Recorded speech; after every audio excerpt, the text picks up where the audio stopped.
abotre se wodo obi a emfa ho se owo sika okay owo ejapade bi titi mebo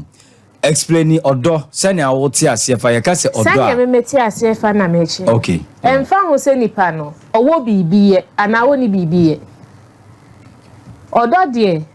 nipa no odo na bibi sani otie bia wakoma no ene ne de ehia okay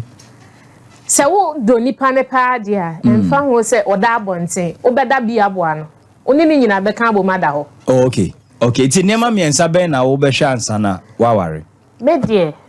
to me side ne de se nipa ne nya adwuma me mfa ho nipa ne wo bibi di a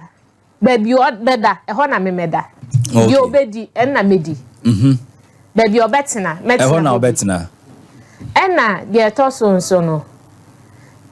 menka se bia nipa no ofri abusia we mu mempe dabi okay ana tribe ana region ana religion o de won fasa de anu nya hwe dabi enti ase no ene hia se be ya